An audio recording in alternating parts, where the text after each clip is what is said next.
What is going on, everyone? Welcome to the throw-in right here on the TNC Sports Talk YouTube channel. And a very happy Tuesday, March the 28th, 2023. You know, man, we are just days away. We got a big impact, another big show going for you guys today, because we are just days away from opening day for the Cincinnati Reds, where they will go on and begin their 162 game journey against, beginning with the Pittsburgh Pirates. And tomorrow, I am intended on coming onto this program and talking to you guys all about Reds. All right. Today, we got to finish up the NL Central. We got to finish up the St. Louis Cardinals. And, you know, it's been interesting throughout the time frame that we've been paying attention towards these, our divisional teams, right? The Pirates, the Cubs, the Brewers. And, you know, we look at the teams and we look what they're capable of doing, and we look at how much of a struggle that we believe the Reds are going to get themselves into, and what they maybe need to do to pick up a full-on, you know, win. And we decide that, you know, I think it comes together that, hey, we need to really, it's going to affect our at-bats, our offensive position, because it's going to affect, hey, get your opponents into the, you know, bullpen very quickly. And, you know, what's so exciting about opening day, you know, as I've said this last week, and I'll preach about this again. What's so exciting about opening day is that there's everyone has to play 162 games. And on top of 162 games, everyone starts the season off 0-0. And on Thursday, all 30 ball clubs will get a chance to play. And they will all get the same opportunity to itch their way closer to the playoffs and into the wild card series. So we, you know, as we get to Thursday, you know, I know that there's analytics and there's statistics and there's, you know, people out there saying the Reds are going to finish dead last in the National League, in all of baseball, in matter of fact. And you know what? You may very well be right, to be honest. I don't know. You know, the Reds didn't do much during the offseason. But the one thing that I would tell you is that they have the same opportunity as the San Diego Padres. They have the same opportunity as the St. Louis Cardinals. And they have the same opportunities as the New York Yankees. And what's going to be interesting about this season is that we have some rule changes. The pitch clock is being enforced, larger bases, not being able to throw back to the runner at first, second, or third only so many times. And then, you know, there's scenarios, right? So, and I think the key thing is that the Reds will get a chance to face each other teams, which I don't think a lot of people have really paid attention to that. So they're already excited, you know, come Thursday, we got to be excited. It's baseball season, but we got to get to Thursday first. So we're going to finish wrapping up talking about the St. Louis Cardinals.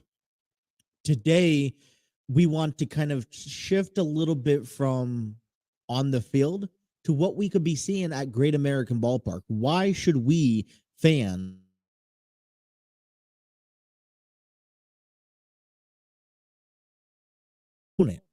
And so today, I know this is not the first day we've had. There's been, um, what do they call it? It's been released last weekend, and we're just kind of getting into it. But we're going to go over here on the program all the food options that are coming to Great American Ballpark this year, and I'm pretty excited. So we'll talk about that. And then in hour number 2, we'll give you our local rundown. I was browsing, getting ready for the show last night, and I was sitting at the desk here. The wife was over there on the couch, and like $2 tickets. I couldn't pass that up. So got a couple of tickets to tonight's Cincinnati and Louisville Cardinals and Bearcats baseball game, college baseball tonight. So we're gonna head out to the UC baseball stadium, first time, and it's kind of in prep, right? Getting ourselves worked on, ready to go to Great American Ballpark. Hopefully, I could head to a couple this year. I'm excited to. So things that we're looking forward to tonight. And yeah, it's gonna be a nice, I guess, chilled day. Someone definitely dress warm. See what it's about. Hey, $4. I don't know how much parking is, but hey, can't beat it. So we'll get you guys ready for college sports teams that are in the local area and what they're doing today. And then we'll talk some WrestleMania, as I have a couple. We'll start talking a couple matches at WrestleMania, as I believe we are on the final. Like we've officially hit all the matches. I believe there are 13 matches total at WrestleMania.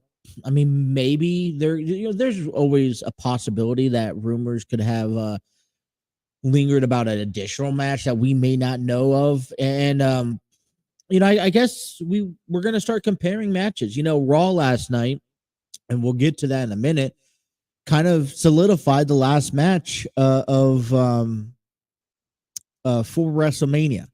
We were looking for the final tag team to enter in and qualify for the women's WrestleMania showcase, and there you go.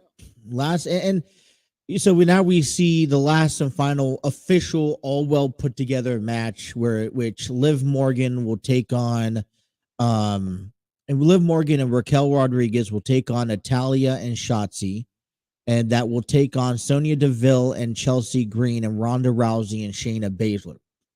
I guess one of my questions, and maybe I'm just blindsided. I don't know what happened, but what happened to Carmella?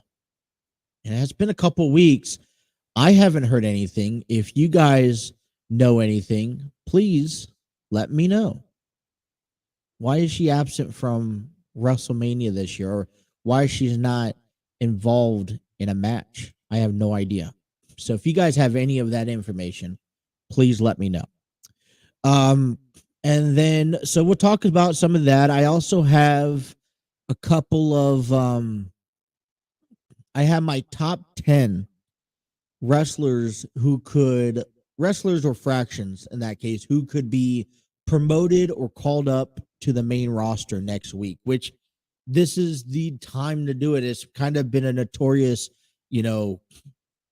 tradition that as soon as WrestleMania hits, we either have a sharp return or we have ourselves a call up. And so today we'll be focusing on potential NXT call ups that deserve to be called up to the main roster, and we'll give you reasons why. So we'll talk about that today. Tomorrow, as we talk about the Cincinnati Reds, there is the top 10 surprises / returns / debuts that we could potentially see at WrestleMania. So we will come to you that way and get all of that figured out. So we have a pretty two-hour show. Want to go ahead and start off by promoting a theater play that will be displayed next Friday and Saturday on Easter weekend. The play is called Love's Not Enough, presented by Enlightened Studios. It's written and directed by a good friend of mine, Terry Chappell II, who was just on this program last Friday. So if you didn't catch the interview, I highly recommend going out there, catching it. If you guys are in the local area and you guys want something to do next weekend, they got 2 more performances. And this is actually an encore weekend performance from the successful weekend that this group had back in January. So tickets are available. It's going to be held at the Community Arts Center in Fairfield, Ohio. I believe it's like $20 for stadium, 25 for matinee, something like that. But get your tickets now because they're going out. And what is currently in the works, and I haven't checked anything this morning, but as of yesterday, I got confirmation that we will be doing a live podcast right here on YouTube, Facebook, Twitter, possibly TikTok. We'll see, but we will be doing a live podcast to you guys from 5 p.m. to 7 p.m. on next Friday, April 7th, leading up live at the Community Arts Center in Fairfield, Ohio. And I think this is a great opportunity.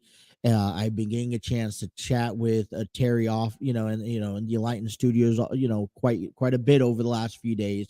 And we really like what type of product we're putting out there. And we want to grow. We want Enlightened Studios to grow, and we want this product to grow. So I know it's not a sports show. I know it's not a sports program, when it comes down to Enlightened Studios. But hey, you know what? It's adaptable. Okay. And it's interesting because when I was approached this idea to do just interviews for Love's Not Enough, and I'm like, well, you're kind of going outside my comfort zone because I know nothing about theater play. I know nothing about Enlightened Studios. I know nothing about Love's Not Enough. And I wanted details before, you want to feel comfortable. When I talk to you about the Cincinnati Reds, first of all, I'm an adamant baseball fan, right? So I can kind of, recollect memories and jot, ideas off the top of my head. But when it comes down to theater play, I don't know knowledge, and I don't know anything. So, Terry and the entire cast has been very, very kind, very open arm, welcoming to what to accepting me as well as vice versa, accepting them. So we're expected to go live next Friday night, 5 to 7 at the Community Arts Center. And if you guys have nothing to do next weekend, definitely recommend getting you guys out there and checking out one of these plays. 2 more plays available, April 7th at 7 p.m. and April 8th at 3 p.m. Get your tickets today. All right. So how was Raw last night? Kind of was watching in it. I was a little bit in and out watching it. For the go home show before WrestleMania, I think this was exceptional. We got to see a little bit of everything. Everything was kind of scattered, and I understand that the focus point was to kind of highlight all 13 WrestleMania matches, and I think they did that in a unique way. Anywhere from but there's a couple more things that were out there. We got to see the 8-man tag match that's initially going to be the men's WrestleMania showcase for WrestleMania this year. Braun Strowman, Ricochet, the Street Profits taking on the Viking Raiders and the Alpha Academy. It was I guess for me, it wasn't a great go home show. Maybe expected to see Edge. Maybe was expected to see John Cena. Expected to see, Logan Paul or even Roman Reigns for that fact. But I mean, for what we got and for what it was all right. I was pleased. focus points, trying to crown the qualifying match, the last spot for the Women's WrestleMania Showcase. So we took on that. The main event, Cody Rhodes, Solo objective was Cody Rhodes is telling everyone, hey, you're not ready. Right? Cody Rhodes told Solo Sikoa back on Friday that he was not ready for WrestleMania. This is why he was not in WrestleMania. And last night, the objective was Solo Sikoa to damage and hurt Cody Rhodes as much as possible before WrestleMania. And, this is the typical, I guess, what you call heel move, where you want your opponent at WrestleMania. Roman Reigns wants Cody Rhodes as beaten up as possible. And I think this just only feeds into the story, feeds into how much Cody Rhodes should be, really needs this match, and how much the belief of Cody Rhodes actually dethroning the tribal chief Roman Reigns at WrestleMania. We saw the Usos during the match come out and attempt to attack Cody Rhodes and attempt to the bloodline just annihilating him, but quickly Sami Zayn, Kevin Owens, who they've really been paying a lot of attention and making the last few weeks about the bloodline, Sami Zayn, Kevin Owens, and Cody Rhodes. And Sami Zayn and Kevin Owens came out to put a stop to it. And I think out of the excitement, I'm more thrilled a little bit more about watching Sami Zayn and Kevin Owens. And something we'll talk a little bit later this week when we start predicting the matches and maybe how the show should run. I'm throwing at the possibility that the undisputed WWE tag team titles should main event night one. And I'm still lingering back around that, to be honest, because honestly, we saw a sneak preview of what we're going to see at WrestleMania between Rhea Ripley and Charlotte Flair, a week ago or 2 weeks ago. And that was entertaining. I think that was long overdue, and I think we need to see more of that. But honestly, I don't feel like Rhea Ripley and Charlotte Flair is a main event match at WrestleMania, at least.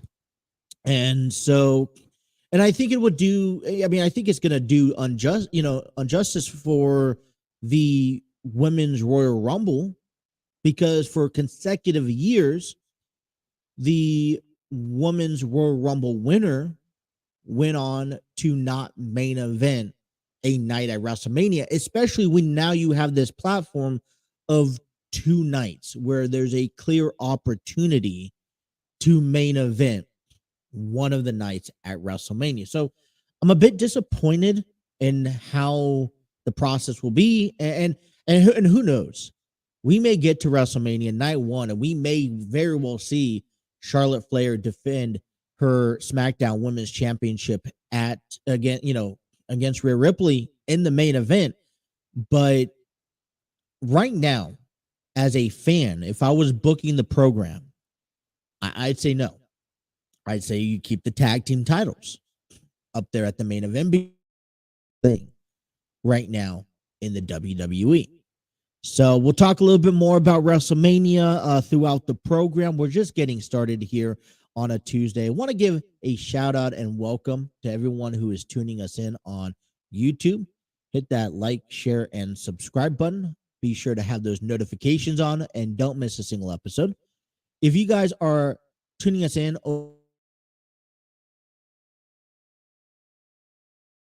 share it with your friends. And if you guys are interested in joining the conversation, leave a comment down below. Head on over to our YouTube page and check us out. Get involved into the chats. We want to hear what you have to say and all that good stuff. And if you guys are also tuning us in on audio platforms, whether that is Spotify, Apple Podcasts, Google Podcasts, anywhere you could listen to podcasting, the throw-in is available. And if not, let me know, and we'll get you we'll get our podcast on there. Without you guys, none of this is possible. So thank you. Welcome in. Hey, we got 2 hours, long 2 hours ahead of us, a busy, busy day. And we're going to get all that started here with a look at the St. Louis Cardinals and their what we're looking forward to seeing out of the Cardinals this year coming up next. All right, let's step away. Timeout coming up. You guys are listening to The Throw-In here on the TNC Sports Talk YouTube channel.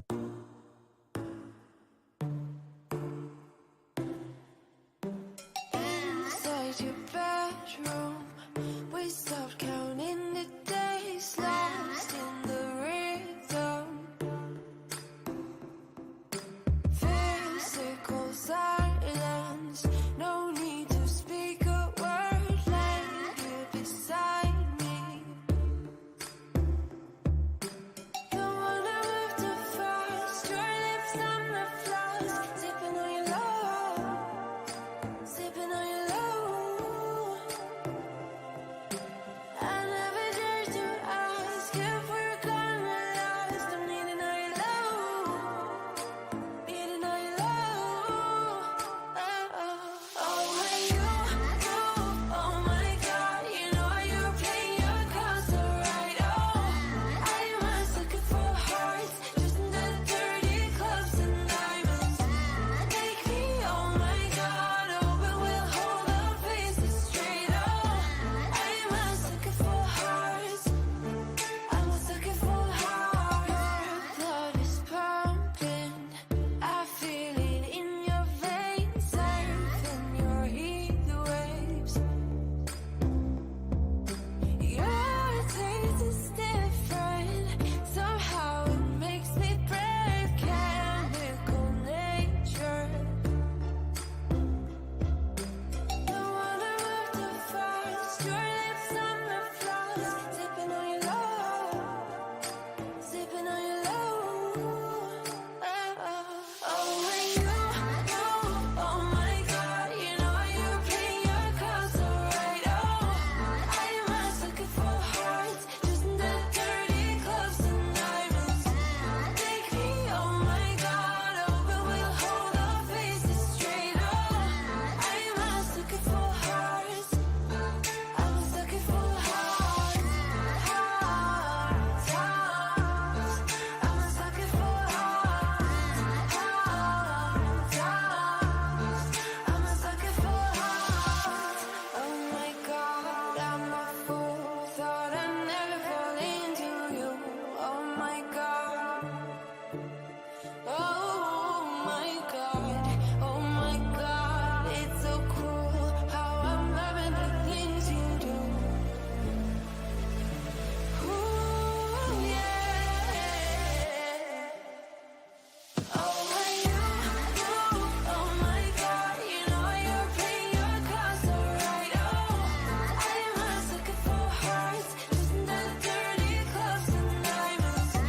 Take me, oh my God, oh, but we'll hold our faces straight. Oh, I was looking for hearts, I was looking for hearts, hearts, hearts. I was looking for hearts, hearts, hearts. I was looking for hearts.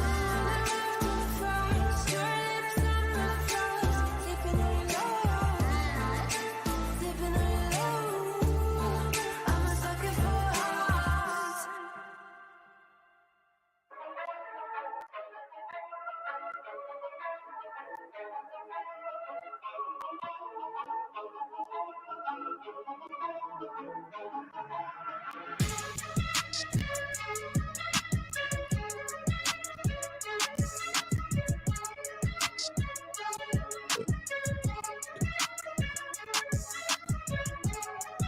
Alrighty. 12:24 here on a Tuesday afternoon. Welcome back here to the Throw-In on the TNC Sports Talk YouTube channel. And we want to give a big shout out to our good friends and making it all of this possible. StreamYard. Create your own podcast, host podcasts, videos, host virtual business meetings, and even conduct interviews through StreamYard.com, the proud home of the TNC Sports Talk YouTube channel. For more information, check them out at StreamYard.com. They got a free version, by the way. You guys are looking to get into something. I mean, $25 a month. I get all this access here. And I'm excited. I'm happy for it. So, I busy day today. Gonna head out into a ball game today. Very excited. Probably gonna be my only ball game this season. Don't quote on me on anything else. But hopefully, what I'm hoping to do this year is that, I know, we got a lot of sports teams around here. Xavier, Cincinnati, and we also got the Florence Yalls along with the Cincinnati Reds, and where I live at, we're about maybe a 15-minute drive, 10-15-minute drive, depending on traffic, with the Florence Yalls, and about a 15-20-minute drive to Great American Ballpark. And we got a couple games wrapping up today, and we'll get you to all of that today on the program. But there's a lot of stuff going on, and we're just 2 days away from opening day. And the MLB the Show 23 is out. I'm planning, hopefully, on getting it today, fixing my roster, and playing the Cincinnati Reds. And for the longest time, I've always played with the San Diego Padres. So playing with the Cincinnati Reds is going to be a new challenge because they don't have, and it's interesting because I'm changing the team as the Padres have guys like, Xander Bogaerts, Fernando Tatis, Juan Soto. We don't. We got to deal with, there's still some exciting things that the Reds have to offer that you get excited playing the game about. But you got Hunter Green, Nick Lodolo, Alejo Lopez, and Jonathan India, Tyler Stevenson. And I think the unique thing is that all these guys are kind of growing up in this sense. And you got to watch the journey. And so this is the first year and I like playing the franchise mode. So this is the first year that we get to actually experience the Cincinnati Reds franchise mode. So, all right. So we wrapped up on Thursday. We talked about the Pittsburgh Pirates. On Friday, we talked about the Chicago Cubs. And then yesterday, we talked about the Milwaukee Brewers. And today, we're going to talk about the St. Louis Cardinals. And yeah, I know. And I think the first thing that comes to mind when we talk about the St. Louis Cardinals are headaches. Headaches lurk when you talk about the St. Louis Cardinals. And I think, there's a couple of interesting things. This year they don't have Yadier Molina and they don't have Albert Pujols. Adam Wainwright was supposed to retire last year, but didn't. And I'm not going to go throw a hissy fit on whether or not he should retire. But I think you finally think that you're getting over that hump and you're getting a fresh start. And then you see them come right back in the picture. And it's like, oh, no, we got to deal with this again. And Adam Wainwright is one of those guys or one of those players on the roster that we can really say that it's like, oh, no, we got to play them again. And because he's just that good. He's that dominant. So let's take a look at the St. Louis Cardinals, and what they have to offer. They are going to wrap up. As a matter of fact, they wrapped up, I think, yesterday. Last game was on Monday. Yeah, they wrapped up their spring training season yesterday against the Baltimore Orioles. Got Montgomery, who picked up the victory in yesterday's ball game, and the Cardinals won 8-2 over Baltimore. And now we look into some opening things. So you got opening day, March 30th. You got 2023 magnet schedules. I think that's actually pretty exciting. Now maybe I gotta find myself one of those for the Reds. They also got on April 1st, they got a mystery bobblehead doll presented by Central Bank. And on Sunday, Cardinals pullover by Cardinals Cardinals promotion. So I'm pretty excited about if you are Cincinnati, or it's not Cincinnati, St. Louis, what they have to offer. Looks like Pujols is one, and I can't see to save a life. I don't know the other guy. Let me enlarge the screen. Come on. Oh, no. Okay. Yadier Molina and Albert Pujols. You get one or the other bobblehead doll on that day. I had to enlarge this screen. I can't. I can't see. There we go. All right, we're back on track there. So on Thursday, they got Miles Michaelis on the mound for the St. Louis Cardinals, and tomorrow will be another day of what we will get underway. I think tomorrow we'll take a look at the Cincinnati Reds, things that we are excited about seeing and things that we're not. Take a look at the schedule, just like all the other teams. And then on opening day, on Thursday, we'll take a look at the starters for all 30 ball clubs as they were announced early in the weekend. But you know what? Things do always change. Well, they kick things off at 3 p.m. Central Standard Time against the Toronto Blue Jays in a 3-game series. This is all right. Okay, there you go. I think that's a lot better. I was looking at the schedule like, oh my. All right. I think they had like individual teams. All right.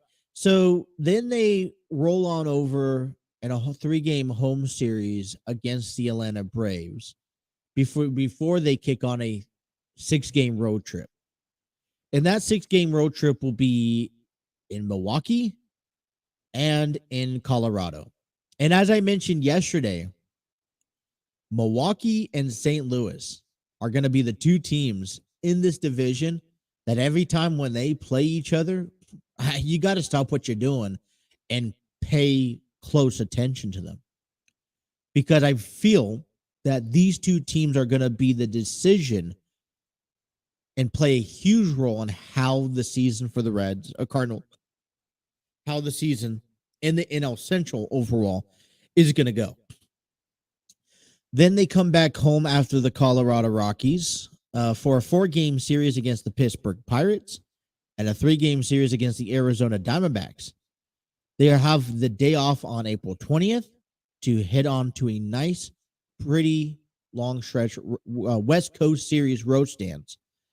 That includes 3 games in Seattle, 4 games in San Francisco, before you head on down to LA to face the Dodgers in 3 games. So right off the bat, I mean, you're not wasting any time. The Cardinals are going to be put to the test, minus maybe 3 teams right there in that scenario. And I'm talking about the middle of April, where you have the Rockies, the Pirates, and the Diamondbacks, right? In a 10 game, series back to back to back. I think that's going to be the only lenient stretch that the Cardinals have. You got to face the Blue Jays, who are growing stronger year in and year out. And they're, the AL East is open, I think is open for anyone. And then you also got the Atlanta Braves and then the Milwaukee Brewers, who still on top of their own division. And the West Coast is never easy, especially in April. So a nice, pretty month of March that's mixed between you have good, tough games, average games and then bad games. So, I mean, the Cardinals are going to have to hold their own coming up the beginning of the season, and that starts Thursday. So, let's get to their depth chart once all this wants to load. It'll load. Let me go back. Let me check. There we go. We're so good. All righty. We're good. So, come on back to the page. We got this. Alrighty. So the Cardinals depth chart looks as followed. Adam Wainwright is gonna be inside that rotation. Although I will say this, I think this year is a step forward in Wainwright's. Maybe could see him during the midst of the season fall down to the bullpen. Because you want to, every year now, you realize that Wainwright could have retired last year and he decided not to. And although, he's known, he's notorious, he's nasty, he may start you off on the beginning of the year. Awesome. Great.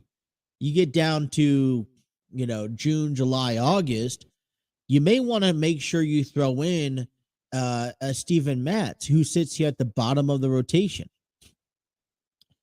Miles Mikolas, Jordan Montgomery, Jack Flaherty, Steven Matz are going to most likely be the starting five, which is a solid starting five and probably one of the better starting fives that I've seen out of the entire National League Central, if I was to be honest. And it scares you because these guys can, what they're capable of doing. They could give you 6, even 7 innings consistently every time out there. And one key question that ended off 2022, begins 2023 with the Cincinnati Reds is when you throw a pitcher out there to start the game, how confident are you that that pitcher will put you in a good winning position to win the game? And right now, we could only look at 3: Hunter Green, Graham Ashcraft, and Nick Lodolo. Well, when you get to the St. Louis Cardinals, all 5 guys are in that confident area, and I think that's a little scary. And thank goodness we do not have to face the St. Louis Cardinals or the Milwaukee Brewers in the first month of the season. Got Ryan Heasley, Giovanni Gallegos, Jordan Hicks, Zach Thompson. So, I mean, there's nothing really too much that stands out from the bullpen, but at the same time, if you have starting rotation going 6, 7 innings, these guys are going to be nice and relaxed and ready for when their time is called in the 7th, 8th, and 9th. As much as you want to compare a team like the Reds to the Cardinals bullpen staff, well, right now I think the Reds are shooting 5, 6 innings. And unfortunately, I even say the 4 innings on bad days. Well, the Cardinals don't have to worry about 4 days. They don't have to worry about the workload. And I think the Reds are going to have to worry about the workload a little bit more. Some new additional pickups for the Cardinals this season will be in the catcher spot as Wilson Contreras moves over from Chicago to St. Louis after Yadier Molina retired last season. You got Paul Goldschmidt at first, Brandon Donovan at second, and Nolan Arenado at third. Tommy Edman will be playing short. And this is the infield for the Cardinals that I see the Reds having with Ellie De La Cruz, Mac McClain, Christian Encarnacion, Spencer Steer, Jonathan India, even if you throw that name in over the next 3 to 4 years, if everything still goes according to roll call, right? They continue to make the progression. And I mean, we have some really good, promising players and guys out there. And then you got Noel V. Marte. There's some promises that the Reds have. But when you look at the Cardinals roster, this is kind of like, well, we're not, we could potentially be there in a few years, but we're definitely not there anytime soon. But you kind of do see the guys that we have coming up through the system potentially making their way to the roster in the next 3 to 4 years. Yes, this could potentially be if they all develop the same way. Out there in left field, you have Tyler O'Neill, Dylan Carlson, and Lars Nootbaar. And right, some new names. I know Tyler O'Neill, a little bit of Carlson. Yeah, they really do have a unique outfield. I think that's the only thing that holds them back. But I think, it's the same. It's the St. Louis Cardinals. And one thing that I could preach about is that everything that if you have good ball players, even your weak guys are going to play well because of the environment. And, you're only as good as your best guys, and you're only as bad as your weak guy. And that's somewhat true, but, I think they make up. I think their infield definitely makes up for their outfield. Their designated hitter is Nolan Gorman. So I look at it, and you know what? I'm going to be honest with you. A little intimidating. That's all I got to say. And like I said, we'll talk about the Reds tomorrow. We'll kind of do the same breakdown of what we have going on. Joey Votto will be on the IL to begin the season, which is already drawing concerns and issues, especially as we see guys like Christian Encarnacion and Ellie De La Cruz begin the season on the IL. It's like, what's going on? But man, good thing we don't play the Cardinals or the Brewers in the month of April. All right, let's step aside. Let's come on back and let's talk about the Cincinnati Reds Great American Ballpark food. Gonna be hungry here. You guys are listening to The Throw-In here on the TNC Sports Talk YouTube channel.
Going on, everyone? Justin here from the TNC Sports Talk YouTube channel. I want to give a big shout out and thank you to you, the listeners.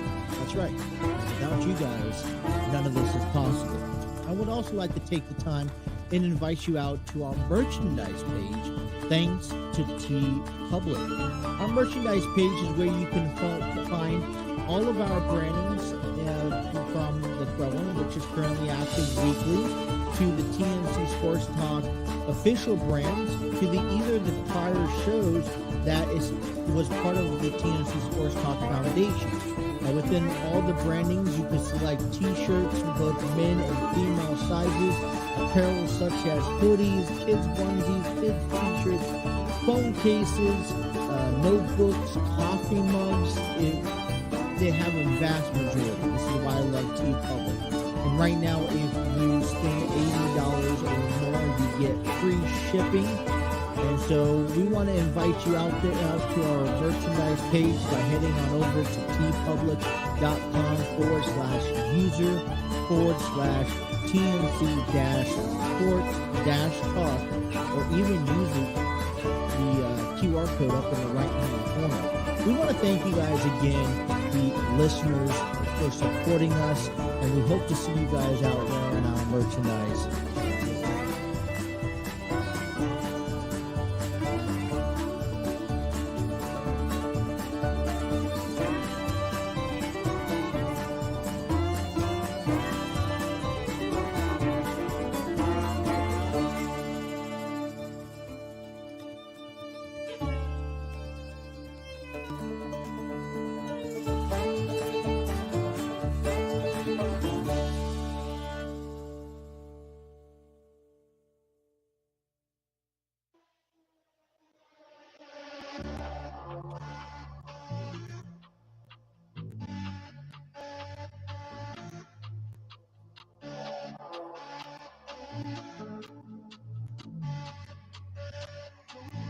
There's something going strong, stronger. There's something going strong, stronger. There's something going strong, stronger. There's something going strong, stronger. There's something going strong, stronger. There's something going strong, stronger. There's something going strong, stronger. There's something going strong, stronger. Alrighty. Tuesday afternoon. Hopefully everyone's lunch hour is going well. Like I said, got a ball game out a little later on tonight. Come on back tomorrow, Thursday. Big week. A lot of stuff is lurking. Talking about food and lunchtime. What are you guys eating for lunch? And this next segment is going to really make you guys hungry. I tell you that. Be honest with you. Be straightforward with you. It will make you hungry because Great American Ballpark food is back. And they got some new additions.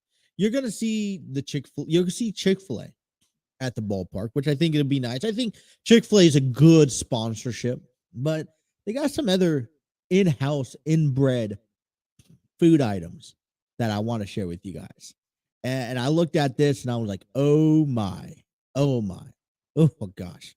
So let's go ahead and talk about everything that they got going on. And we will kick off with the big cheese. All right. It's presented by Delaware North Sports Service. The big cheese is a sold in Scouts Alley and Grill and Fry, stand section 415. Man, that looks really good. And I don't know, do you guys like ballpark food? What favorite ballpark food do you like? Let me send this out.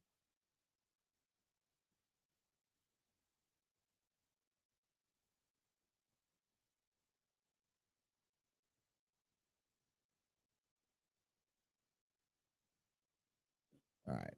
So I had to get back to that message real quick. But what type of ballpark food do you guys like? I know out there in San Diego at Petco Park, we had the barbecue, which was fantastic. Ooh, good barbecue. I'm also how do I put this? I heard like the garlic fries at Petco Park, fantastic. Unhealthy, the most unhealthiest thing you could possibly find, but fantastic. I heard that Seattle had a couple different unique ones, deep fried, frog legs and whatnot. But honestly, yeah, ballpark food, just amazing.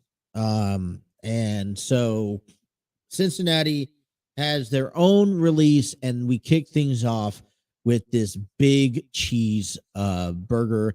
It is all beef burger topped with pimento cheese, bacon, crispy onions, and pickles, served on a pretzel bun, available in Scouts Alley and grilled and stand section 415.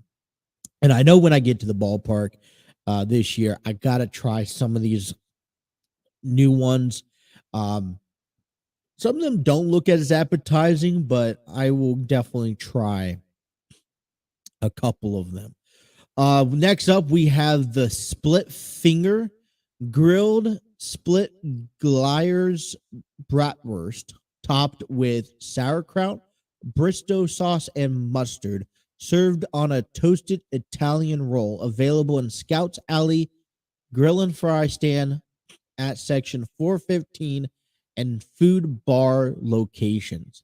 Now, I mean, that looks pretty tasty, but I'm wondering, listen, uh these food items, they make it look so good, like you want to buy it, but then when you actually get it, it's kind of all smush and all. And it's not due to the Reds or the concession stands, it's just how it comes. I'm not blaming nobody. We got the soft served red leg soft serve vanilla ice cream with fruit punch Kool-Aid flavoring, choice of topping, and served as a miniature Cincinnati Reds helmet, available in Scout Alley. I know when I take the girls there this year, that's the plan. Take the girls at least to one game this year. Get them some served ice cream out of the Reds hat. You should be a childhood tradition, you guys. Every time I went out to a Petco Park game, a Padres game, I had to get the soft served ice cream in the cup. Keep the helmets, collect the helmets. I just wish, like, what did I go? I went to Grader's Ice Cream last night. All right. The wife was with me, the wife, her sister, and her sister's boyfriend. We all went to Grader's Ice Cream after dinner. And saw the helmets. I'm like, I gotta get one of those helmets. The only problem I had was that I looked at the menu. I was like, I don't want cotton candy bubblegum flavored ice cream. I just wanted a scoop of ice cream in the helmet. I will literally keep the helmets, and I'm like, gotta collect them all. If someone could find me one of those helmets, collect all 30 helmets and send them to me, I will love you to the day I die, to be honest. All right. Up next is the Skyline Chili Nachos. If you guys like Skyline and you guys like the Skyline Chili, try them in nacho form with tortilla chips topped with Skyline Chili, nacho cheese sauce, and shredded cheddar cheese, available at the Skyline locations at sections 115 and 418. Now, I think the only problem I would have, knowing me, wouldn't say I'm lactose intolerant, but nacho cheese on top of the shredded cheese, I think is a bit too much cheese. I will take the Skyline Chili Nachos without the nacho cheese and just eat it like that, because with how hot those nachos are and the chili is, that cheese should kind of melt, especially on those hot summer days. All right. Also, they got the GABP, the Great American Ballpark burger. Kind of doesn't really look too appetizing, to be honest. It is a Glier's Geta, a German sausage. For people who don't know, Geta sausage patty, breakfast, love it. Didn't know it until I came out here, to be honest. Topped with American cheese, cage-free over hard egg, and Bristow sauce, served on a pretzel bun, sold at food bar locations. Right now, the image kind of looks like one of them. Not the greatest, not the favorite one I have right now. Next up, we have the Wings and Rings Buffalo Chicken Nachos. Looks pretty appetizing, to be honest. Tortilla chips layered with chicken tossed in buffalo hot sauce, lettuce, tomatoes, red onions, fresh jalapenos, queso blanco, and cheddar jack, served with choice of blue cheese dip or ranch dressing on the side. Okay, pretty nice. Available at the Machine Room. I'm actually pretty excited about this one. Looks pretty appetizing to my standard. Coming up here, we have the cheeseburger fry box. All right, kind of interesting. Kind of getting lazy, if you're asking me. Hamburger topped with nacho cheese, iceberg lettuce, grilled onions, pickles, and Thousand Island dressing, served on French fries, available at the Fry Box location at terrace level section 139 and view level section 534. So what? A Big Mac? A Big Mac on fries. I could go to McDonald's and get Big Mac on fries if I'm interested in doing so. So thank you very much. But we'll see. The classic burger. Classic burger is 2 house ground beef patties, so it's like a double cheeseburger, topped with American cheese, tomatoes, onions, pickles, and fry sauce. I think they forgot the lettuce too, as I can see it. Served on a potato bun and crinkle cut fries. I mean, I think this would be a nice classic burger. I wouldn't mind having this type of burger, something maybe simple, easy, fills up your stomach. Maybe the girls, the kids could have it too. Always looking to see what the kids could have. What's interesting with those ice creams. All righty. We also have here the wings and rings onion rings. Classic onion rings, thick cut, crumbled, breaded, and served with Bama white dipping sauce. Available at the machine room as well. Good combination with the nachos. I stick with the nachos in my opinion. All right, we got the curveball up next. Veggie burger. All right, got something for the vegetarians with iceberg lettuce, grilled onions, pickles, and Thousand Island dressing. It's like a vegetarian Big Mac, in my opinion. Served on a broche bun, sold at the Scouts Alley and Porkopolius stand in section 117. And then we also have the Kansas burger.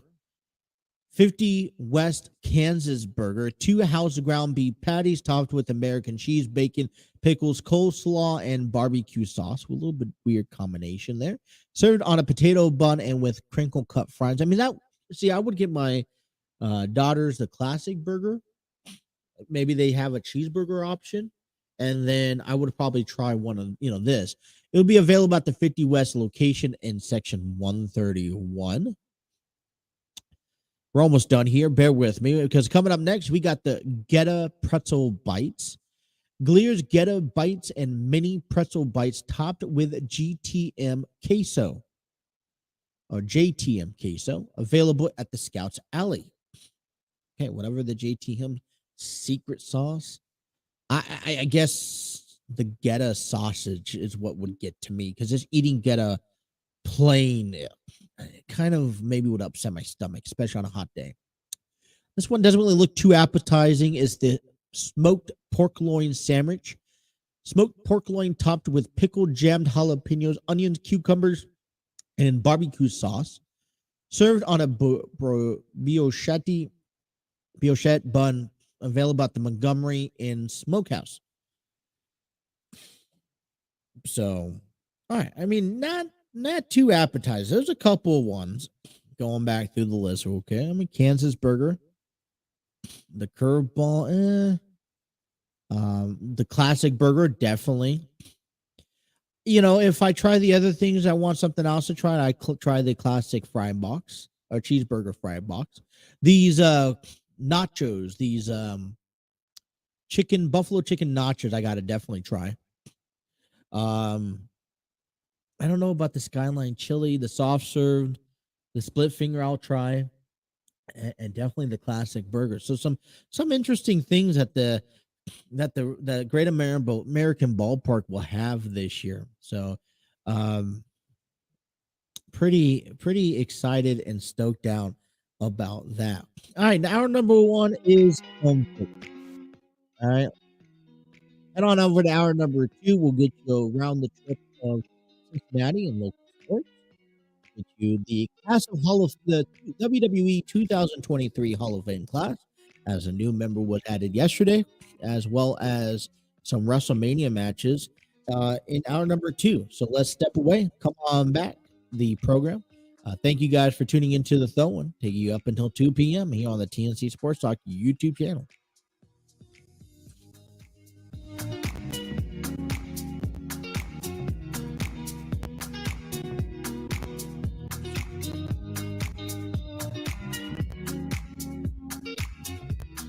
about to leave, already packing. Come with me, I'm not really asking. We'll get away to a place where we don't know. About to see the world in action, what we can be, life with no distractions. We'll get away, this is what we waited for. Take my hand, we'll make it somehow. We can't miss out. I'm done living life with the lights out. Die with my own doubts. Be free with me. Let's go, let's be free with me.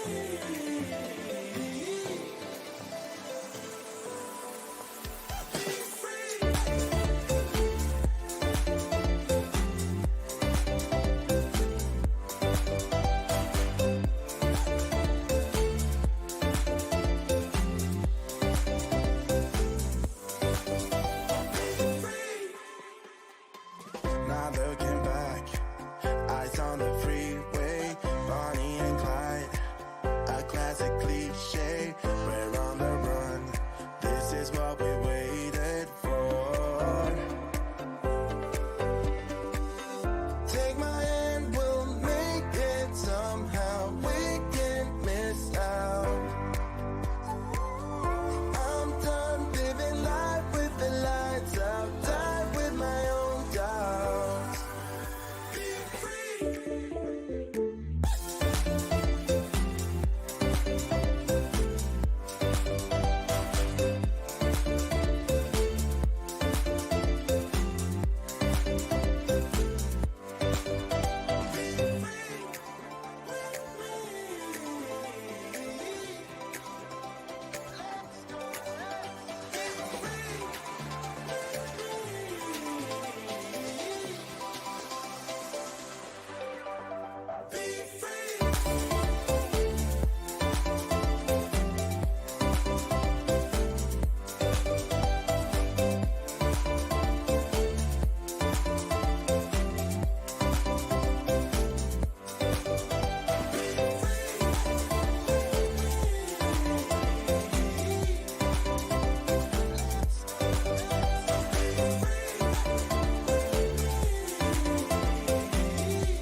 She goes her own way, like they don't give a damn, girl. And my God, she owns it. So many heartbreaks, goes back to 2014, and I think that she knows it. And if you've seen her, I know that you would believe it, 'cause I know that you'd want her to. Yeah, I do. Everyone's taking their shot, but missing out. Alrighty, 103. I think she knows that. She drives them crazy when she's looking like that. Hour number 2 here of the program. Welcome back. The Throw-In here, taking you guys up until 2 o'clock on the TNC Sports Talk YouTube channel. Be back again tomorrow and Friday as well. Want to give a big shout out. This hour of the program is given to you by Spreaker from iHeartRadio. If you guys are looking to upload your own podcast or anything like that, and need a platform to be able to see the analytics, upload many hours, and a cheap, affordable rate, I'd recommend checking out Spreaker.com, the proud home of the TNC Sports Talk YouTube channel. You guys could check out now, download, subscribe, and follow, and listen to every episode of the Throw-In on any audio platforms, iHeartRadio, Apple Podcasts, Google Podcasts, you name it. All thanks to Spreaker. All righty. Hour number 2 here.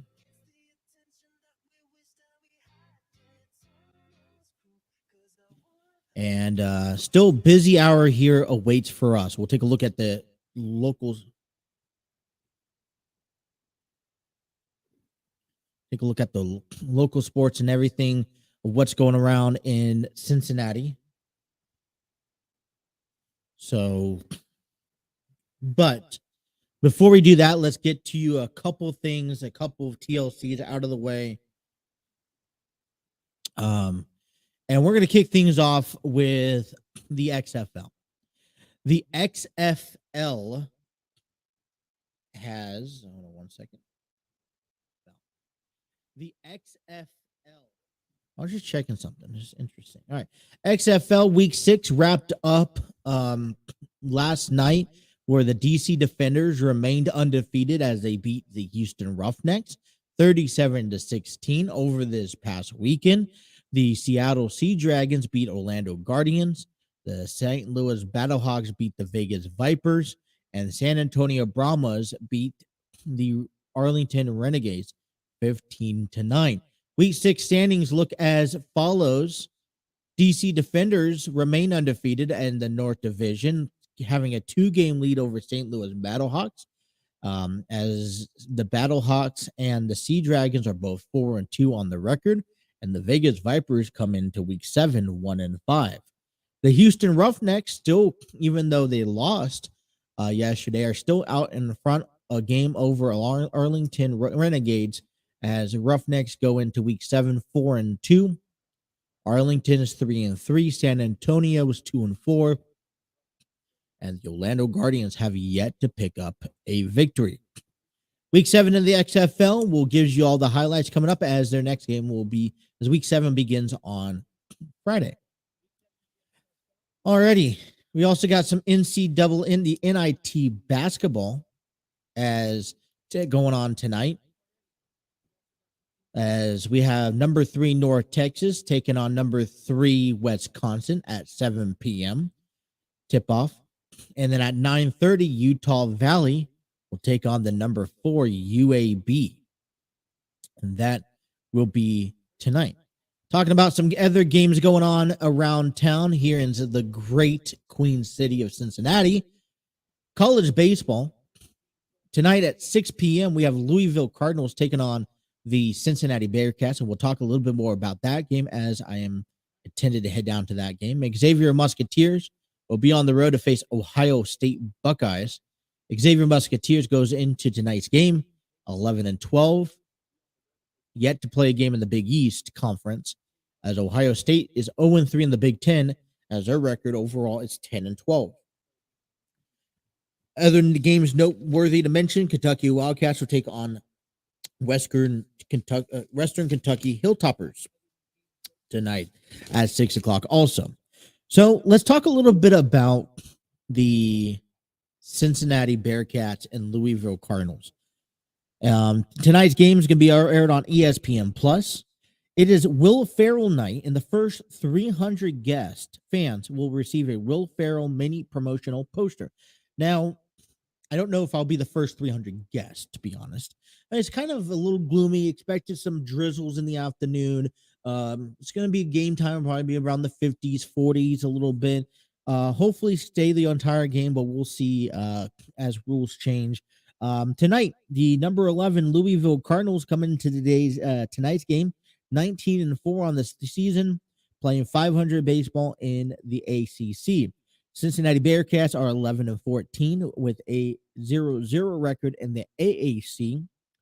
Louisville Cardinals defeated Cincinnati Bearcats 18-10 in the last meeting back on April 12th of last year in Louisville, Kentucky. Cole Harding is 4 RBIs away from 100 in his career. Cincinnati sits first in conference and 31st nationally in base on balls with 132 walks drawn. Ranked second in the AAC and 76 in the country in home runs with 29. Second in the league in stolen bases, 46. And stolen base percentage per game with 1.84. One shy of the program record.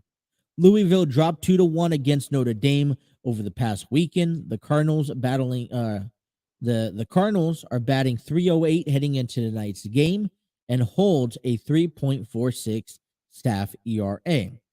Tonight's projected starting pitchers will be Tommy Boba, right-handed pitcher for the Bearcats, as the Cardinals will have right-handed pitcher Cade Grundy. And it's going to be an exciting game. And I don't get too much. This is actually going to be my first ever college baseball game attended to. And so I'm excited to be able to head out to UC Baseball Stadium tonight. Tickets still available. I got got able to get the general admission, nothing too special. And if you guys are around, you guys head out to the game tonight, want something to do, come by and say hi to me there. So looking forward to it. Definitely looking forward to what has to come. All right, so Hall of Fame is now locked up and said if there's anything else that's mentioned throughout the week, we'll keep you posted. But as of yesterday, Sports Illustrated, PW Insider, WWE confirmed and announced that Stacy Keibler will be another induction to the Hall of Fame class of 2023, which will be held this Friday at right after SmackDown. It will be available on Peacock. So if you're going to watch SmackDown, which don't forget the Andre the Giant Memorial Battle Royal is going to take place. Well, afterwards, hop on to Peacock, give it a few minutes as they get ready, and check out the Hall of Fame ceremony, which is going to be consisted of Nally new entrance Stacy Keibler, and it's going to also include Andy Kaufman. We got the Great Muta, and not the host, but the overall center attention in Rey Mysterio. And this year's, one thing that I've learned, because this is kind of new to me. Now, I don't know if it's I know it happened last year. The year before? I'm not familiar. This is kind of new that the WWE is kind of going down. This is another year where they're doing it immediately after SmackDown in the same arena, and last year they did it inside the ring. And I thought that was a cool touch, especially since we saw The Undertaker be inducted. And so when we look at the Hall of Fame and we see, at the beginning, we're not seeing so many people get inducted. Well, you know what? That's fine by me. I don't really mind not seeing a whole lot of people being inducted into this year's Hall of Fame, because I don't want that timetable of saying, all right, you got 15 minutes to share what you want to share, and then we got to move on. I like the 2-for-1. I like it being right after SmackDown. I like it be available on Peacock. Unfortunately, I think for me I'd rather see it on USA Network or something like that, because I still think for me the experience of it being free, and it kind of also draws attention. But to be able to see guys like the Great Muta get recognized, Rey Mysterio to get recognized, and Stacy Keibler. Now, Andy Kaufman, I'm going to be honest with you, before my time, I don't know too much about him. The Great Muta, on this hand, I don't know too much about him, although I know what he's been capable of doing in the independent, run career that he's had, and recently retiring. You live. Stacy Keibler, I let me put him this way. I think Stacy Keibler is an incredible athlete. I think, a lot of those quote unquote divas, I say women wrestlers back in the day, along with Victoria and, Molly Holly and all that, they've had a great potential, but they had to work with, Fit Finley. And I've seen those stories all the time. Fit Finley is mastermind, gets a lot of credit for training these, these females, but they've had to really endure a lot, because as much as they wanted to actually be professional wrestlers, they were integrated to being divas,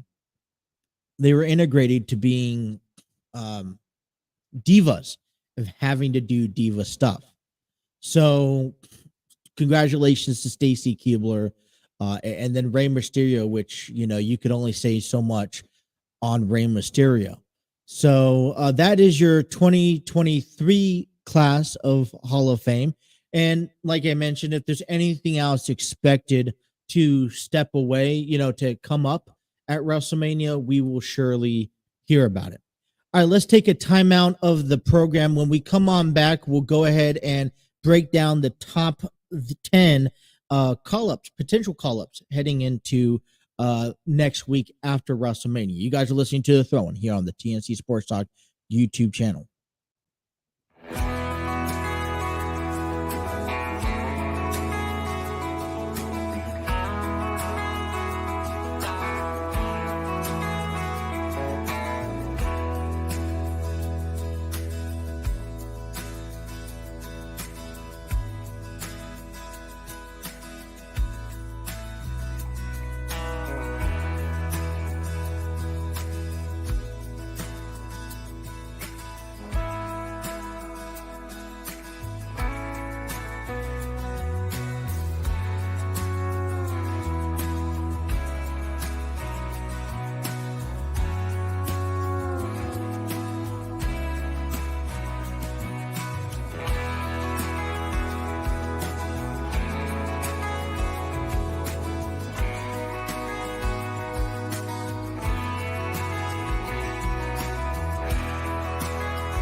to the bank like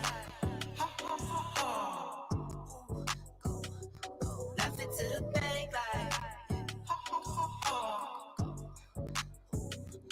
I got it in 10s, 20, 50, 100s, 10s, 20, Alrighty. 50, 100s, 10s, 20, 50, 100s. I want to apologize for the 15-minute delay in between the program. Welcome back here to the throw-in.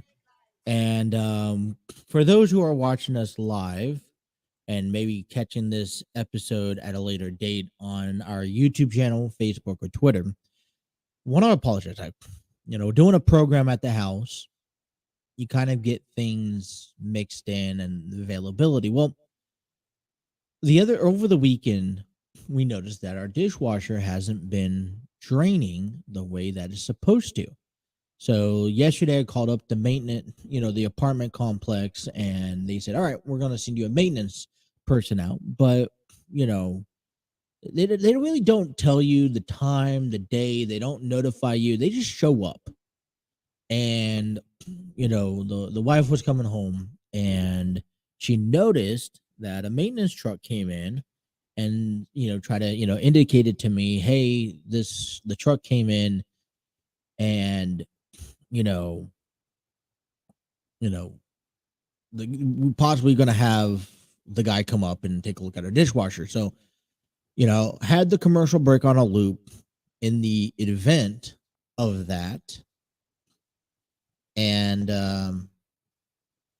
apparently it was maybe a false alarm. So I'm going to continue doing the program and hopefully that we don't have an issue moving forward with the remainder of the show. Now, she wasn't home. I had, I'm going to put a note up. I had a note up today saying, hey, I'm in live broadcast. Please come back after the show's over, because it would be difficult to stop the broadcast and start it back up. And I definitely don't want to keep putting our, break on a loop, because I don't know how long he'll be here. He could be here for 5 minutes. He could be here for 2 hours. And, don't want all the noise in the background or continue the program. So we'll see how, if it, hopefully be able to finish the show today, and then how, based on depending how tomorrow goes or the rest of the week, we'll see how things go. Kind of just push things at a standstill, in my opinion.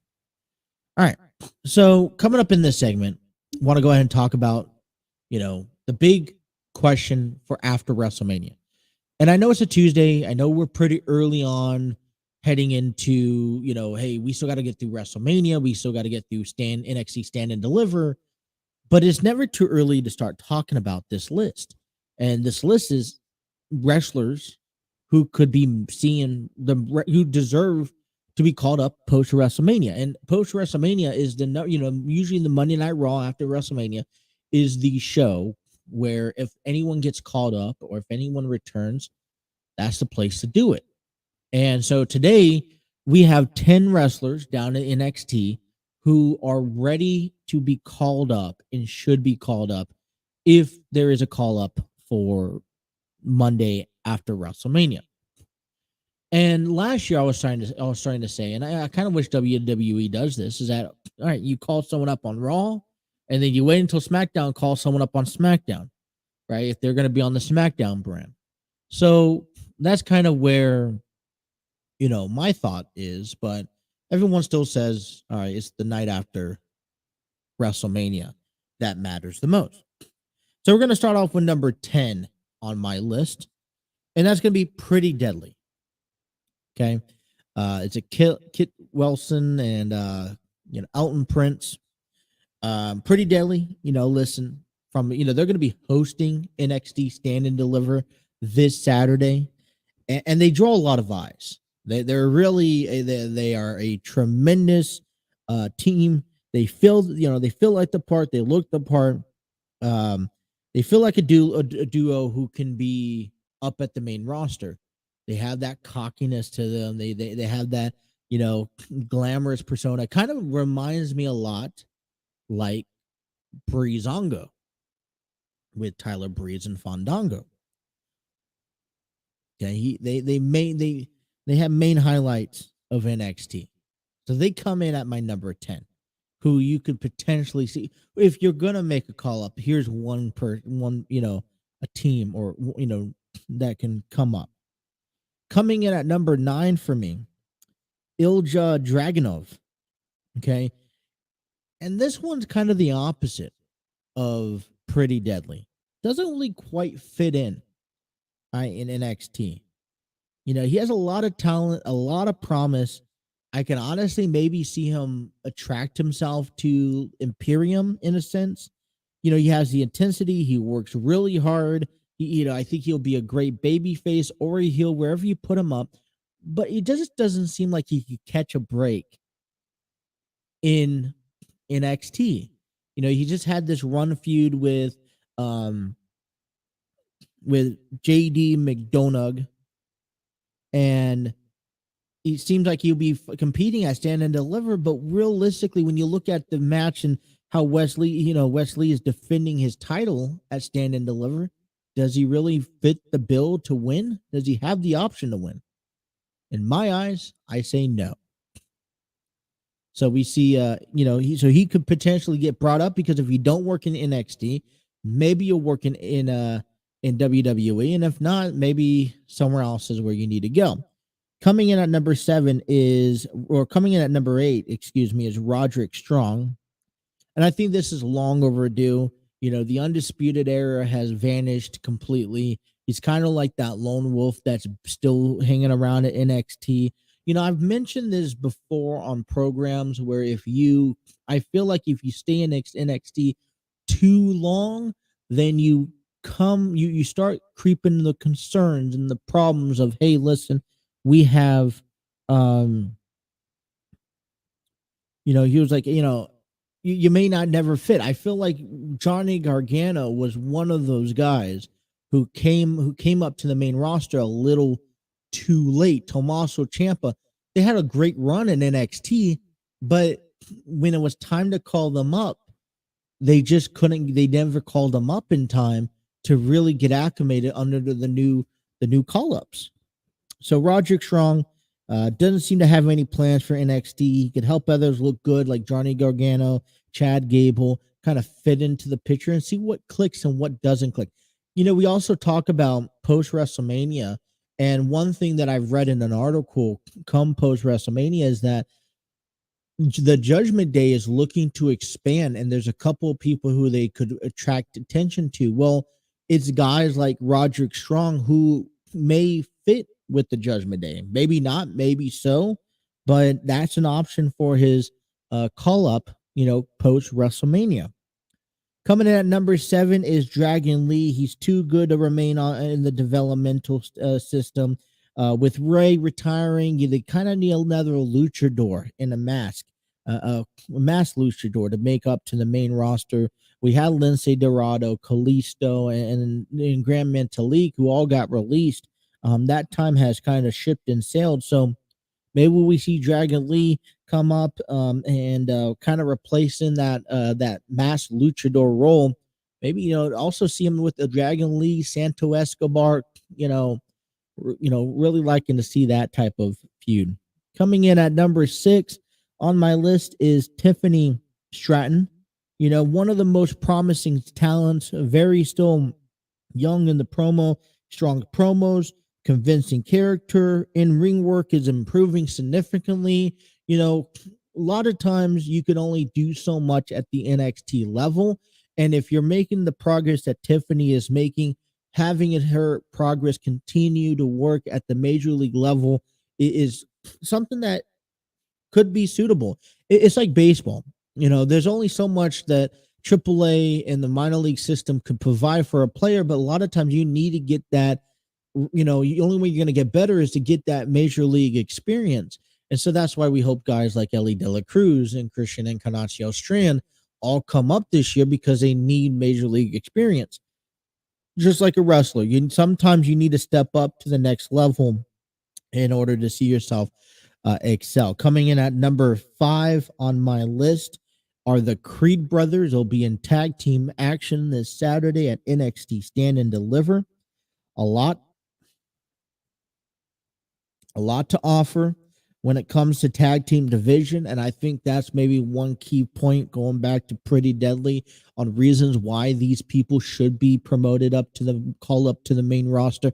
And that's because we need a fresh look in the tag team division. You think about Kevin Owens and Sami Zayn expecting to become and to grab the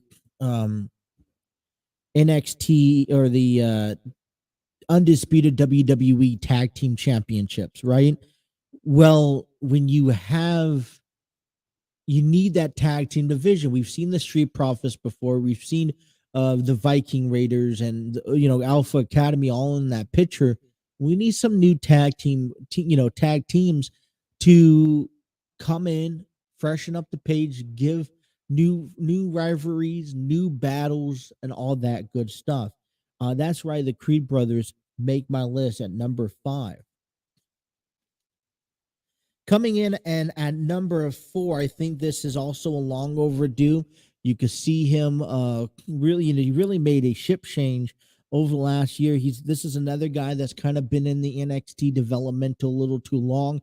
Also, when he's had the part, NXT hasn't really used him too much. Is Cameron Grimes, infectious talent, when's given when given the chance, to be honest, he's all of the above. I really started liking him before the NXT 2.0 era. And then it kind of fell off the wagon. I don't think it was him. I think it was just the creative writing team. I think it's time to bring him up. Another guy who I could see get involved with the Judgment Day, to be honest.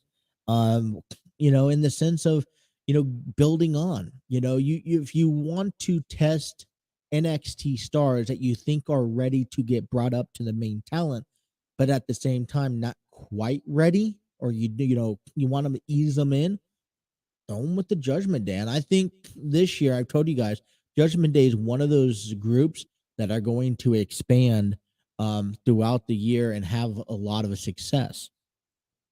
Coming in at number 3 on my list is Indy Hartwell. I think it's time to bring her up to the main roster, maybe even rejoin her relationship with Dexter Loomis, which is weird but entertaining enough. Feels a little lost since her stable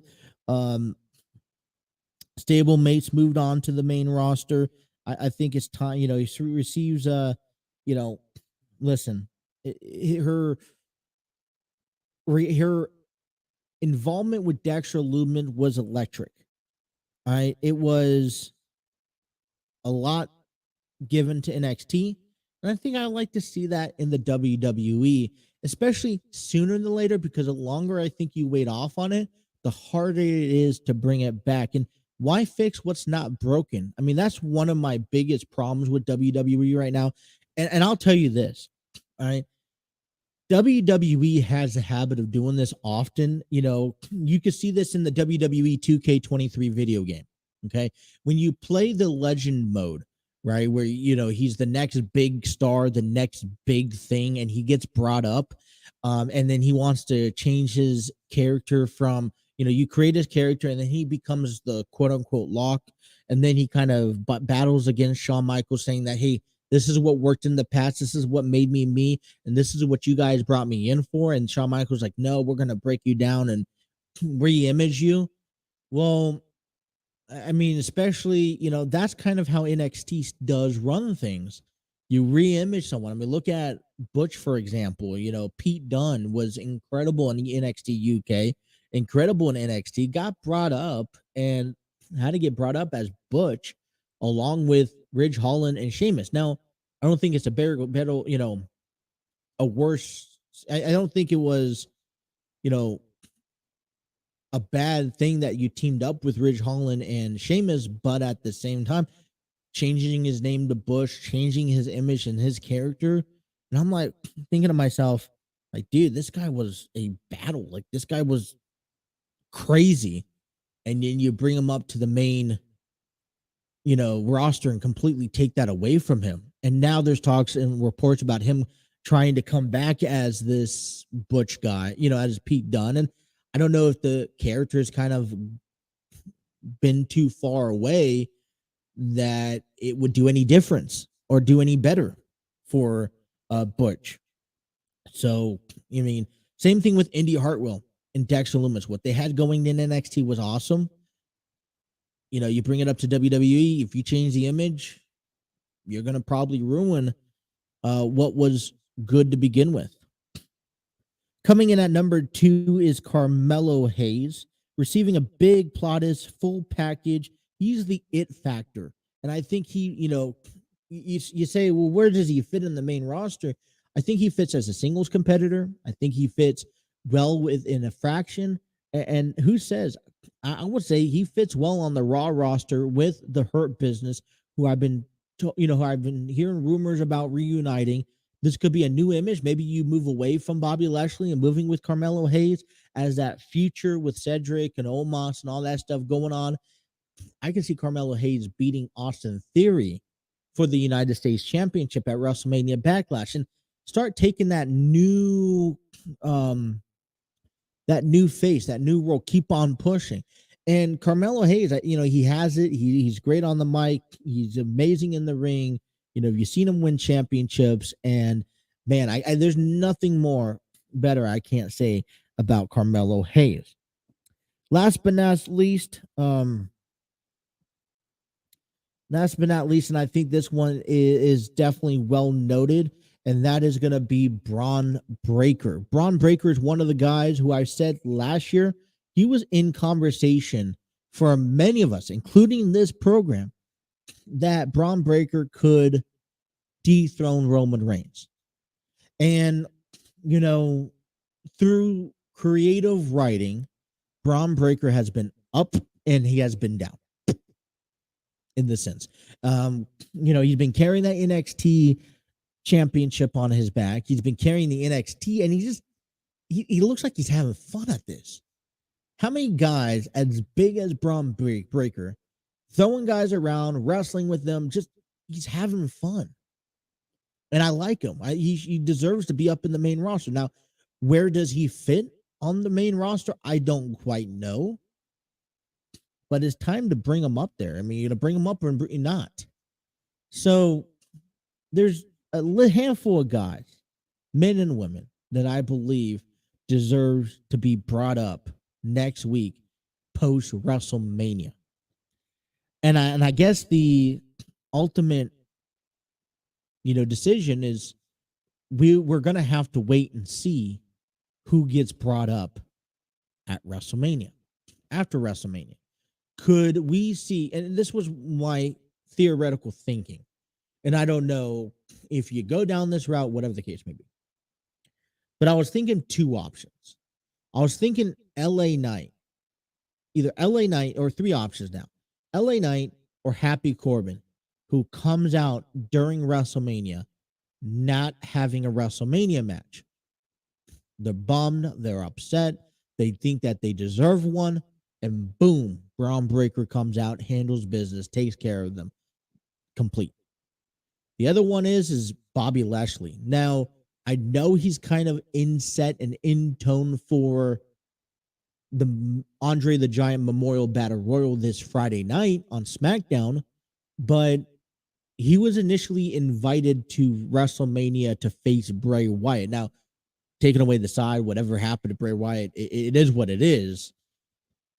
But I still think that Bobby Lashley deserves to be in one of the spotlights. And you talk about promoting other talent. Braun Breaker, I could see Bobby Lashley come out, face Braun Breaker. I mean, I could also see Bobby Lashley answer to the call of LA Knight or Happy Corbin. And those are my 2 guys who I think should have that type of spotlight. I mean, you think about night 2, it's after Stand and Deliver. Braun Breaker loses the title to Carmelo Hayes, let's say, and he gets brought up. I don't know. That conversation, because part of me feels like there is something additional to WrestleMania. Talking about WrestleMania, let's take our last break of the program and let's come on back and wrap up WrestleMania. Let's give you our first conversations of the first few matches that we have and our opinions and our thoughts. Coming your way next. You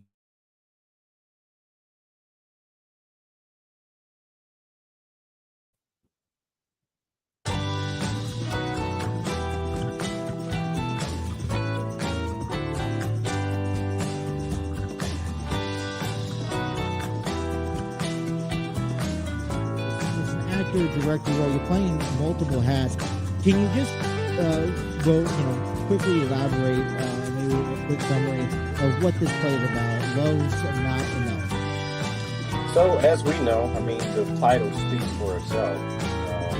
Love is not enough. It takes more than saying "I love you" in order for any relationship to thrive and survive. So, this is actually a revamp from the production that we did back in 2019, which was a phenomenal group of talents. However, this story did not change, but it did. So there are some similarities to 2019 version. However, it's totally different from 2019, if that makes sense. I expanded on a lot of the stories, gave a lot of backstory on different characters, and, all in all, just to show that, again, it takes more to a relationship than just saying, "Hey, I love you." It's actually a word that requires action. So, yeah. What made you want to revamp this? This was an original back in 2019, and Well, actually, so what made me want to revamp this was, so we got a lot of feedback from the audience. I love one thing about me as a writer and director. I love constructive feedback. Anything to help me better myself. Anything to help me expand or help me to stretch, my craft and my skills in the world of writing and directing. So a lot of their feedback after the show in 2019, which I say no, there was no bad feedback at all. I take all feedback as something that I can learn from. So that's basically where I got it from. And then studying the show from 2019 and just looking at things like hey, I can do this better. And, I want to change this, or I want to add this. So,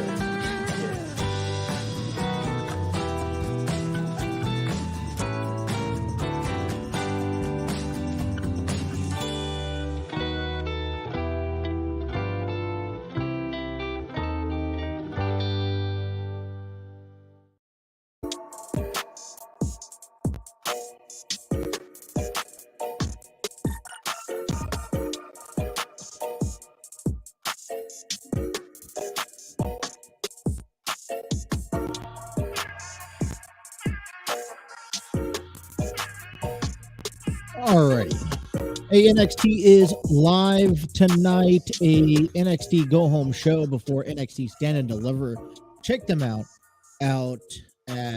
on USA Network at 8 p.m. Eastern Standard Time. See Braun Breaker, Carmelo Hayes, Johnny Gargano, Grayson Waller, all of them good action tonight on NXT. Or also here, I want to give a big shout out to Epidemic Sound. Discover your world-class artists, composers, and bands. Find the perfect soundtrack to give your social media accounts the music they deserve. Epidemic Sound is a royalty-free music link. For more information, check out epidemicsound.com. I want to go ahead and apologize once again for people who are watching this live or watching this later.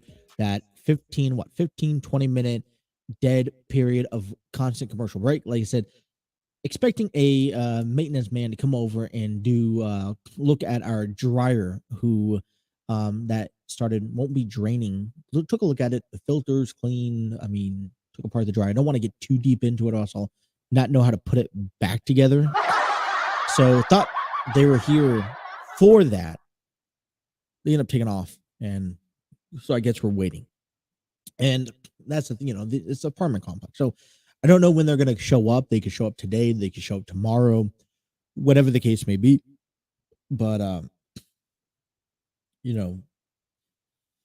have made a note prior to the show that said, hey, hey, listen, doing a live broadcast, come back afterwards, but I don't want to risk missing them altogether. All right, last segment of the program, we're going to be start talking about some WrestleMania matches. That all comes your way here right after this quick promotion. Like no one can. Where is your heart? What does it look like? Bruised, damaged, or mistreated. Where is your heart? What does it look like? What do you do with the feelings you feel?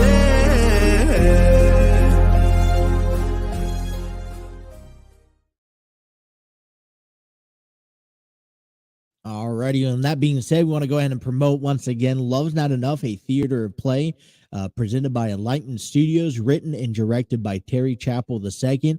An encore performance from a successful event back in January will happen again on Easter weekend, April 7th and at 7 p.m. and April 8th at 3 p.m. at the Community Arts Center in Fairfield, Ohio. And if you haven't heard the breaking news, we will be going live at the Community Arts Center from 5 p.m. to 7 p.m. before the production on April 7th, which is next Friday. So if you guys have open schedules for Easter weekend, head on out to one of these performances. We're going to sit down with a lot of the guests, a lot of the vendors, even the cast members, the audience, come on by. We'll chat with you. Exciting to be able to chat and talk all this fun stuff about Love's Not Enough, a theater play. Cannot miss it. Man, excited for this venue. Our first step, kind of moving forward. Very nervous and but very excited. All right. So where do we begin when we start talking about WrestleMania? There's a couple things I kind of want to address. I'm not going to give predictions until Friday, but I want to go ahead and start breaking it out and start talking to you about what WrestleMania has to offer. And the final books were set last night in the qualifying match where we saw, let me see where I have it, where we saw, there we go, where we saw Chelsea Green and Sonya Deville win and advance to the Women's WrestleMania Showcase match. And we'll be facing Ronda Rousey, Shayna Baszler, Natalya and Shotzi, Liv Morgan, and Raquel Rodriguez. Now, personally, all right, I'm not necessarily a fan of this one, nor either the men's WrestleMania Showcase match. I'm assuming, and I'm going to make the assumption that these two matches will be taking place as the kickoff match before WrestleMania. So when they have the kickoff panel. And I guess my reasoning behind not being interested in neither matches is that although I understand it gives people like Ronda, Shayna, Natalya, Liv, Raquel, the opportunity at WrestleMania, there's no stipulation, there's no benefit from having this match. I mean, it's not like they're going to become the number one contenders, and possibly they may, but there's no confirmation that they're going to become number one contenders for the women's tag team championship. So, and it's the same thing that works with the men's WrestleMania Showcase.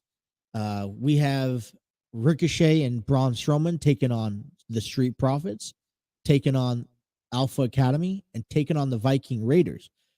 And as we see, maybe the Street Profits should be at WrestleMania. Alpha Academy, all 8 men deserve to be at WrestleMania.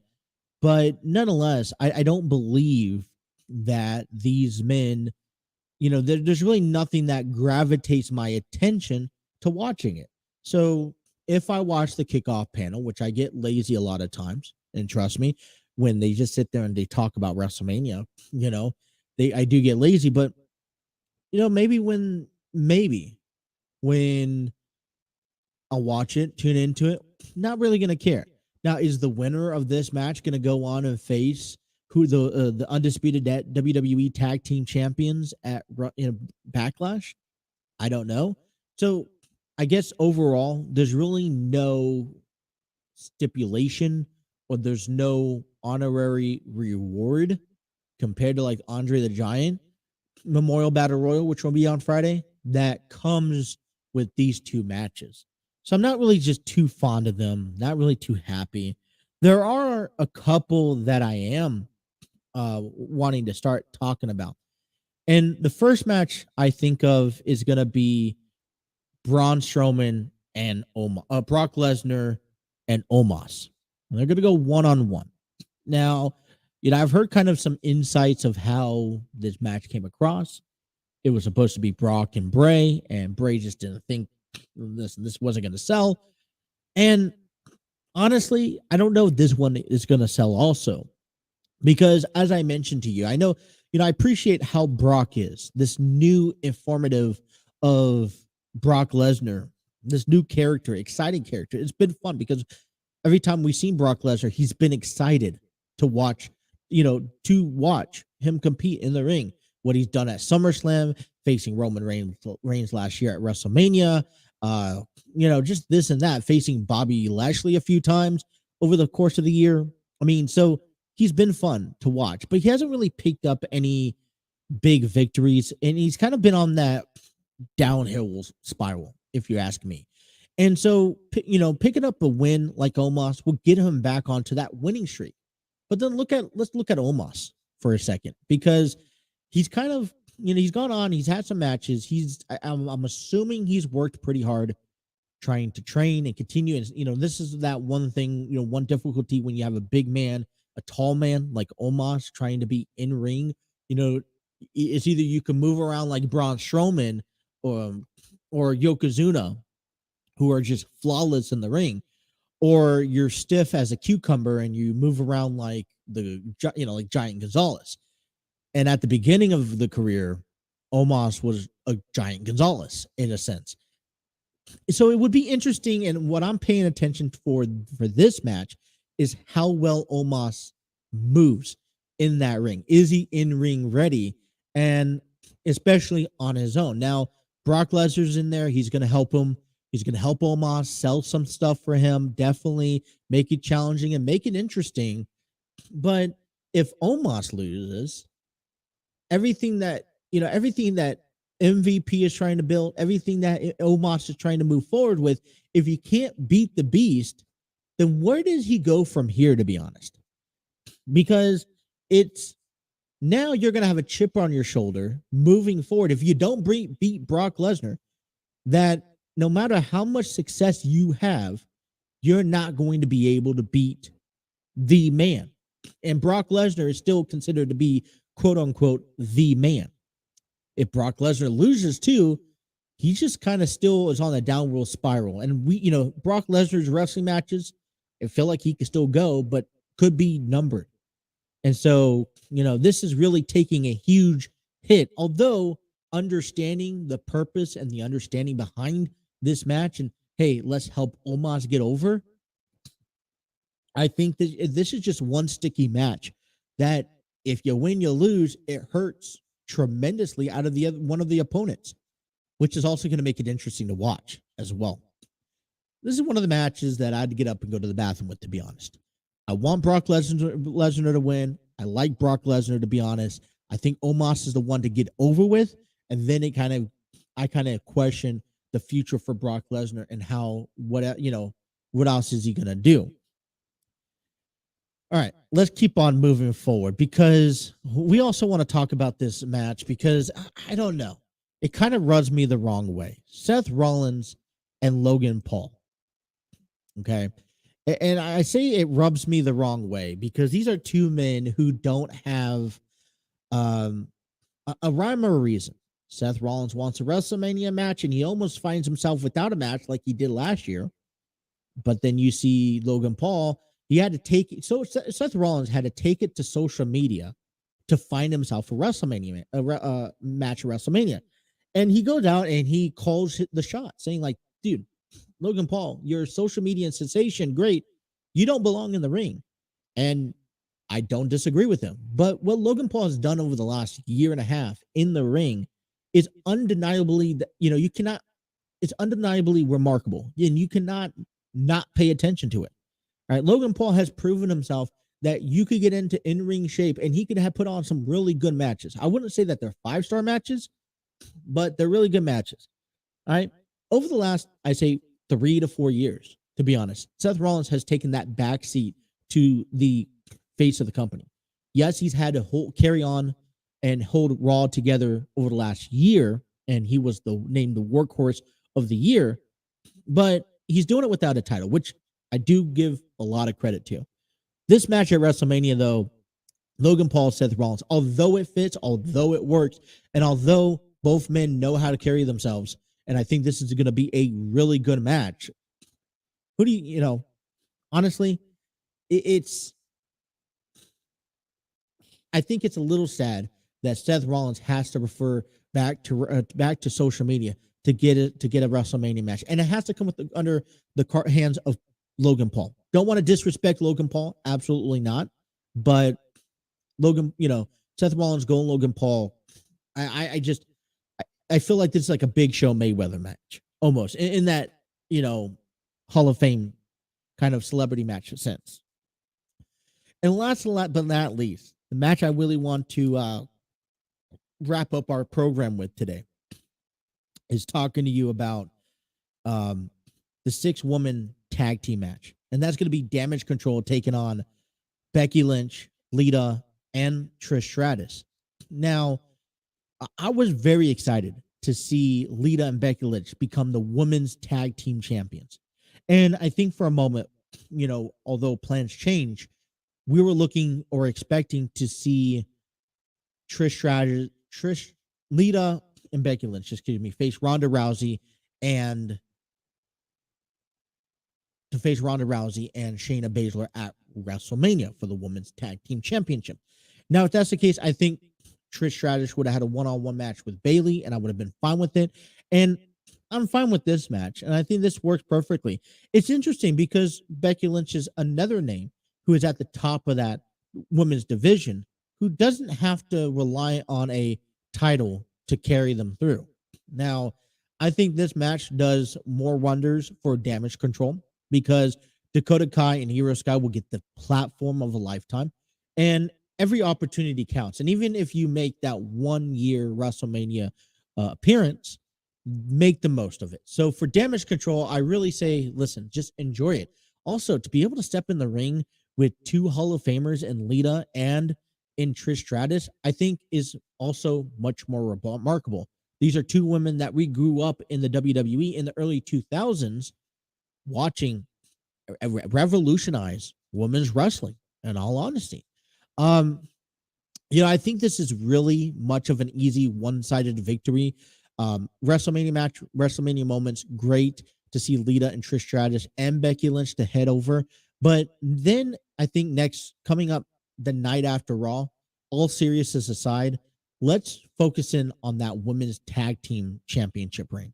If it's Damage Control once again challenging them at Backlash, so be it. But I think it's time, and I know they've been talking about this for quite some time, to have themselves to bring back and utilize the women's tag team championship. So in my opinion, in my eyes, I say Damage Control will lose, but then moving forward is what I'm really more interested in. So what more is to come? I got a lot more matches coming your way that we will talk about here over the next few days as we wind closer to WrestleMania. We'll come back tomorrow. We'll talk about the Cincinnati Reds and also take a look at some of the things that look at the roster, at the schedule, and all that good stuff. We'll also go ahead and talk about the some more WrestleMania matches, and we'll also break down what NXT Stand and Deliver means after the go home show of NXT takes place tonight.